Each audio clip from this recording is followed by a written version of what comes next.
5.18과 12.12 쿠데타 이 두 개를 빼면 전두환 대통령이 정치는 잘했다. 호남인들도 이렇게 말하더라. 이렇게 말씀을 하셨어요. 그리고 해명을 이제 쭉 하셨더라고요. 저도 다 읽어봤습니다. 79년은 저는 뭐 수도경비사령부에서 현역병으로 근무할 때고 우리 윤석열 후보님 아마 대학 1학년 때고요.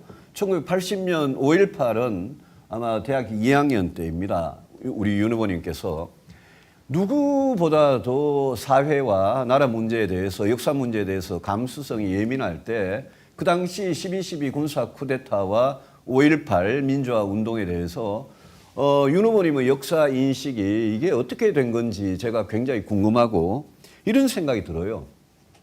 과연 전두환 정권에서 5.18과 12.12를 빼면이라고 표현하셨는데 뺄 수가 있냐.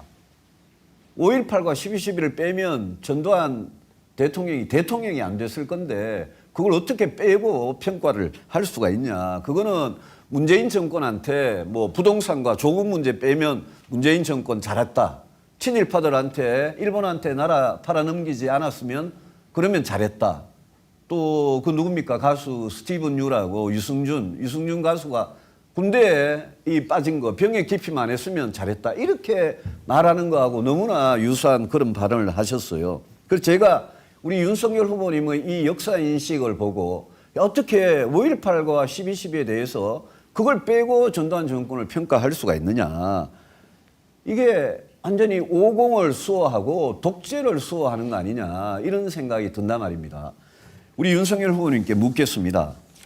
국민의힘 당대표실에 가면 전직 대통령, 우리 당 출신 전직 대통령 사진들이 걸려 있습니다. 우리 국민의힘 당대표실에 가보셨습니까? 한번 가봤습니다. 예, 거기에 전직 대통령 사진이 누구누구가 있던가요? 저는 그 사진은 못 본 것 같습니다. 예, 거기에 이승만, 박정희, 김영삼 세 분의 사진을 걸어놨습니다. 그런데 제가 지금 묻고자 하는 것은 박정희 대통령과 전두환 대통령의 차이에 대해서 묻고 싶습니다. 박정희 대통령도 공과 과가 있었습니다. 민주주의를 억압하고 이런 건 과고요. 가난에서부터 수천 년 가난과 보릿고개로부터 우리나라를 해방시킨 거는 공이죠. 박정희 대통령에 대해서는 우리 국민들이 공과 과가 있었다 이렇게 평가를 하는데 전두환 대통령에 대해서는 그렇게 평가조차 하지 않습니다. 그 차이가 뭔지 아십니까? 말씀을 해보시죠. 그 차이는 박정희 대통령은 5.16 쿠데타를 해서 잘못된 방법으로 정권을 탈취를 했지만 박정희 대통령은 5.18과 같이 민간인들한테 살인을 하지는 않았습니다. 전두환 대통령이 죄 중에 내란죄와 내란 목적 살인죄가 둘 다 유죄를 받은 거 아시죠? 그렇습니다. 그 형법 87조와 88조입니다. 내란죄와 내란 목적 살인죄 이거를 둘 다 유죄를 받았다는 것은 이거는 우리 정권 중에 가장 헌법적인 정통성이 없는 정권이고 대한민국 그 헌법 1조 대한민국은 민주공화국이다라는 그거를 부정한 정권이 전두환 정권이기 때문에 그 정권이 설사 나중에 무슨 삼재호황이나 이런 덕분에 경제를 잘했다고 하더라도 이거는 평가를 할 수가 없는 겁니다. 혹시 윤석열 후보께서 내가 제2의 전두환이 되겠다 이런 생각을 갖고 계십니까? 그 역사인식을 말씀하셨는데 예. 5.18 정신이 헌법 전문에 들어가야 된다. 헌법 개정 시에. 그렇게 저는 줄곧 주장을 해왔고 대학 시절에도 5.18 직전에 벌어진 12.12 군사 반란에 대해서 모의재판장을 하면서 무기징역을 선고한 바가 있습니다. 그때나 지금이나 제가 그 5.18 12.12에 대한 역사인식은 변함이 없고요. 그리고 어제 제가 말씀하신 건 앞에만 뚝 잘라서 말씀을 하시는데 아닙니다. 다 봤습니다. 다 네, 봤습니다. 아니 그러니까 다 보시고 봤고요. 그렇게 말씀을 예. 하신다면은 아니 40년 전에 아니, 그러니까 제가 잠깐 말을 하게 아니 시간을 좀 40년 전에 주셔야죠. 모의재판을 하신 아니, 걸 저한테 가지고 모의재판이라는 건 연극이에요. 모의재판 연극이라 하더라도 그 역사 인식을 담고 그러면 그 학생 때의 그런 걸 갖고 있는 거지. 근데 5.18을 빼면이라는 게 이런 표현이 그러면 정당하다고 보십니까? 아니 그러니까 저한테 얘기를 할 수 있는 시간 어떻게 아니고 5.18을 빼면이라고 말씀하실 수 있냐 이거죠. 참. 아니 그럼 제 얘기가 그 뒤에 있지 않습니까? 뒤에 뭐 이게 말입니까? 사람 잘 쓴 거요. 대통령으로서 예. 국민의 민생을 챙기고 청년 일자리를 만들고 이러기 위해서는 정말 수단과 방법을 가리지 말아야 하고 어떤 정부든 업무 방식이나 정책에 있어서 잘된 게 있으면은 뽑아서 써야 된다는 차원의 말씀입니다. 잘된 게 그걸 뭐가, 어떻게 뭐가 그렇게 잘 됐습니까? 아니 그리고 정치를 잘했다고 이야기하시는데 전두환 정권 아니, 때 대통령의- 정치를 인권 탄압, 야당 탄압, 언론 탄압 그거 다 했는데 거기서 무슨 말하는 정치를 정치라고 하는 것은 그 최고의 전문가를 뽑아서 맡기는 이 위임의 정치라는 말씀이죠. 어? 아니 제가 얘기한 예. 거를 다 듣고서 그런 식으로 곡해를 해서 계속 말씀을 하시면은 저 윤 그거 안 되죠. 후보님은 말을 너무 함부로 하시고는 계속 여기 나와서는 상대방한테 잘라서 얘기하는 오해한다 계속 그러세요. 아니 계속 잘라서 얘기를 하시지 않습니까? 좀이라도 잘하기 위해서 사람들의 지혜를 모아야 되겠다. 이런 태도만 갖고 있으면 사람들이 도와줘요. 근데 지금 윤 대통령의 문제는 무슨 생각을 하고 있는지 모르겠다는 거예요. 대통령이 무엇을 고민하고 있으며 어떤 우리가 고통을 느끼고 있는 문제들을 알고 있는지도 모르겠고 그 문제들에서 어떤 생각을 하는지도 모르겠고 어떤 해법을 고민하고 있는지도 모르겠고 해법을 찾기 위해서 무엇을 하고 있는지도 모르겠는 거예요. 유 장관님 말 들어보니까 이 대통령이 뭐 오늘 내일 하는 것 같은데. 아니 대통령이 나라 운영하고 뽑아준 자리인데 내 마음에 안 든다고 해서 안 내킨다고 해서 안 해요? 그거는 뭐 내한테 묻지 마고 대통령실에 물어봐요. 실드가 안 되시는구나. 그때 딱 자리 잡은 이 암세포가 용산에 또 아리를 들고 모든 국가기관의 이 유전자를 변형시키기 시작해서 마침내 이제 내란 세대까지 왔는데 왜 내란을 벌였냐 하면 면역 세포들이 강해가지고 이제 체포영장이 발부됐다는 네. 거는 제일 큰 암종이 자리 잡고 있던 데를 도려낼 수 있는 수술에 지금 착수한 거고 일종의 병인데 사회가 앓는 병 같은 건데 이 병이 난치병이에요. 그냥 한번 이렇게 수술 한번 했다고 끝나는 병이 아니고 이게 암이나 이런 것처럼 지속적으로 몸속에서 제발. 발생하는 그런 문제거든요. 그러니까 병으로 치면 어떤 독감이나 이런 게 아니고 암 같은 거예요. 아직 인류가 이 암을 정복하지 못했을 뿐만 아니라 이 암의 기본 생리를 다 파악하지 못했어요. 심지어 어떤 경우에는 모든 암 환자는 각각 다른 병을 앓고 있는 거라고 봐야 된다는 주장까지 있거든요. 그 정도로 표준적인 처방이 어려운 암이에요. 근데 우리가 이제 공통적인 거는 암세포는 모든 사람의 몸속에서 계속 생성되고 있는데 왜냐하면 이게 복제 오류에서 생기는 거기 때문에 우리 몸을 유지하기 위해서 하나의 생명체로서 계속 세포 분열을 하잖아요. 네. 세포 분열이 제일 많이 이루어지는 데가 상피세포예요. 그러니까 우리 바깥쪽에 있는 세포뿐만 아니라 장기를 둘러싸고 있는 세포들 있잖아요. 네. 이게 다 똑같은 줄기세포에서 나간 그 상피세포거든요. 그러니까 상피세포는 외부하고 접촉하기 때문에 여기가 전선이에요. 그래서 사상자가 많이 나기 때문에 계속해서 보충병을 투입해야 되니까 세포 분열을 계속합니다. 네. 세포 분열을 할 때 일정한 확률로 복제 오류가 생기거든요.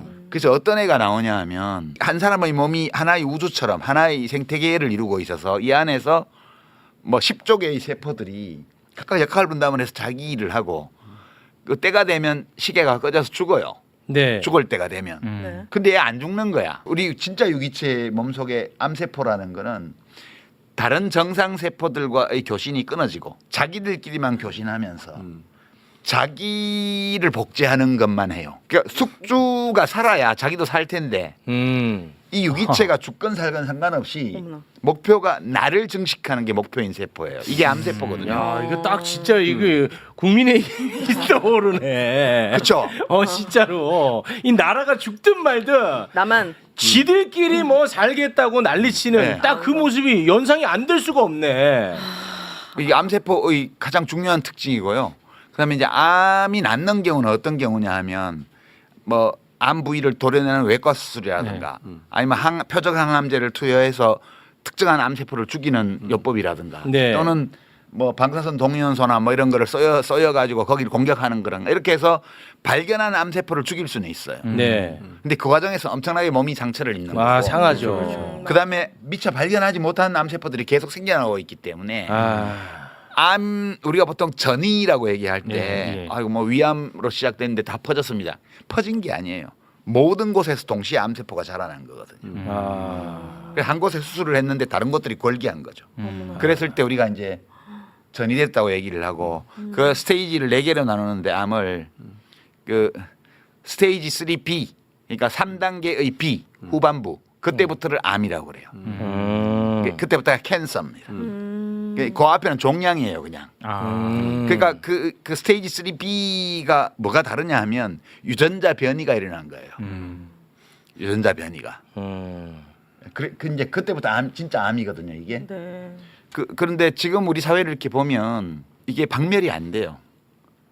왜냐하면 끊임없이 사람이 새로 태어나고 그렇지. 새로 성장, 새로운 세포들이 생기는 것처럼. 맞아. 그래서 지금 보면 뭐 나이 많은 국회의원이라고 해가지고 더 이상하고 젊다고 아주 훌륭하고 이게 아니더라 아니에요. 이거야. 아니요. 안 맞죠. 아주 젊은 암세포도 많아요. 나 이번에 많이 봤잖아. 더 빨리 전이 돼가지고 더 썩었어. 나 많이 젊은 봤잖아. 정치. 아유 너무 실망스럽지. 그러니까 우리가 세상을 살아갈 때 우린 전부 다 자기중심적이죠. 이기적이죠. 그렇죠. 내가 사는 게 제일 중요하죠. 그렇죠. 그렇죠. 그렇지만 동시에 내가 하는 이 일들이 다른 사람과 사회에 어떤 영향을 줄지도 생각하잖아요. 하죠.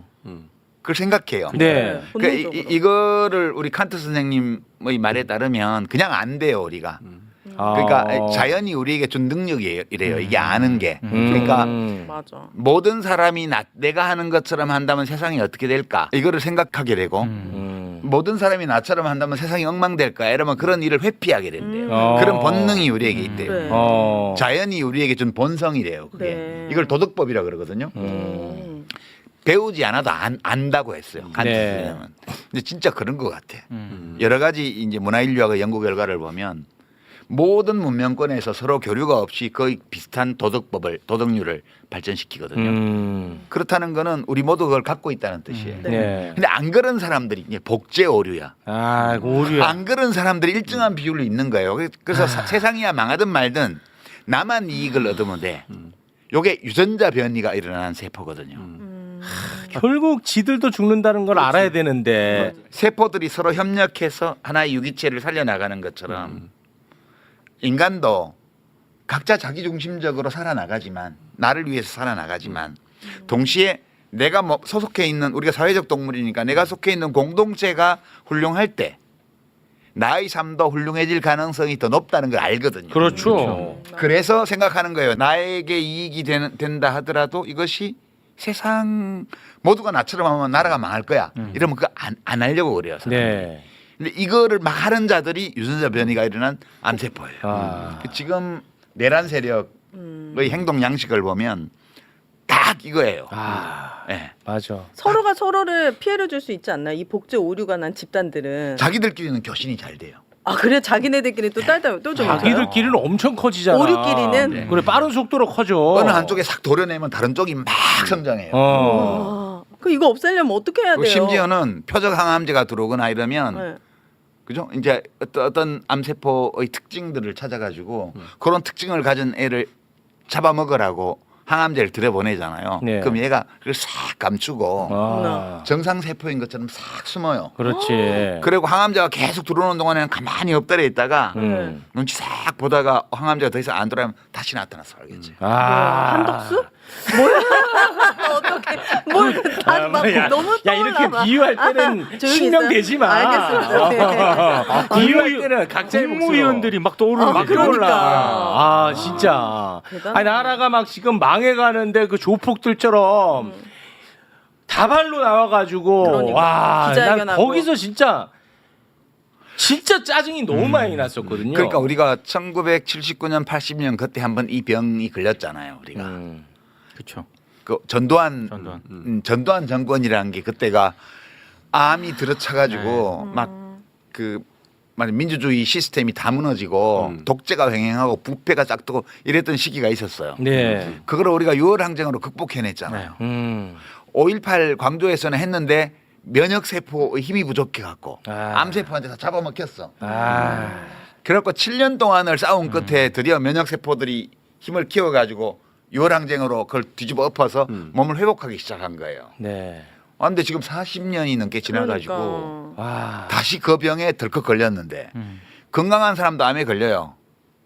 그렇잖아요. 그렇죠. 나 감기도 한 번 안 걸려 이랬던 사람이 암에 덜컥 걸리기도 해요. 그렇죠. 그래서 우리가 2년 반 전에 대통령 선거를 할 때 덜컥 걸렸네. 예, 발암 물질에 노출이 돼가지고 아. 발암 물질은 이제 소위 레거시 미디어라고 말하는 언론들이야. 내가 보기에는 발암 물질에 노출이 돼서 암세포를 못 알아보고 예. 그렇게 돼서 그때 딱 자리 잡은 이 암세포가 용산에 또 아리를 들고 모든 국가기관에 이 유전자를 변형시키기 시작해서 마침내 이제 내란 세대까지 왔는데 왜 내란을 벌였냐 하면 면역 세포들이 강해가지고 아, 너무 들고 강한 일어나니까. 거야. 우리 이제 어. T 세포, 뭐 그러네. 배식 세포 이런 애들 있잖아요. 네. 원래 우리 몸속에 암 세포가 계속 생기기 때문에 어. 우리 면역 세포들이 이렇게 다니다가 암 세포 보면 잡아먹어요. 그래서 이제 지난번에 총선을 했는데 포위당했네. 어. 그래고 이제 아무것도 못하게 됐어. 그러니까 발작적으로 몸을 키워가지고 가용 자원을 다 동원한 게 군대를 동원한 거지. 아. 근데 면역 세포들이 엄청 활발해갖고 막 그 밤에 막 개헌군보다 더 일찍 국회를 둘러싸가지고 맞아. 막 탱크 앞을 다 국회의원들, 막고. 예. 아. 이렇게 해가지고 실패한 거예요. 그 지금 우리가 골기했다가 실패한 암세포 조직을 박멸하는 찾아내서 지금 없애는 단계에 와 있는 거예요. 이제 우리 이제 체포영장이 발부됐다는 네. 거는 제일 큰 암종이 자리 잡고 있던 데를 도려낼 수 있는 수술에 아. 지금 착수한 거고. 아, 명의 외과 의사 나타난 거야. 근데 그 말씀 또 들어보니까 그래도 우리 몸이 건강했다. 그렇네. 어. 건강하진 않았는데 병에 걸렸어요. 몸의 균형이 파괴됐어요.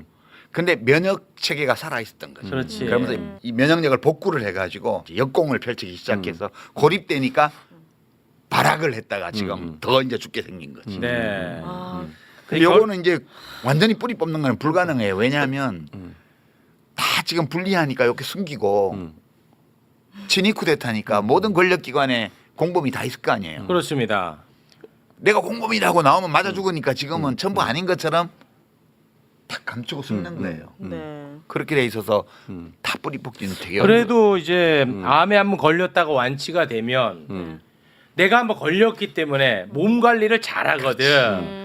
그리고 구석구석 검사를 잘한단 말이야. 그쵸. 수시로 4년에 한 번씩 검사하는 거지. 그러면 한 번도 안 걸린 사람보다 오히려 또 장수하는 경우도 있어요. 아, 그랬으면 그럼요. 좋겠다. 우리는 그쪽으로 가면 됩니다. 관리 잘하면 돼요. 그렇네. 그 암세포들도 아 이거 너무 강해. 이때 나가면 안 돼. 이렇게 해서 못 나오게 딱 막아야지. 그렇습니다. 더 기세게 잡아가지고. 네.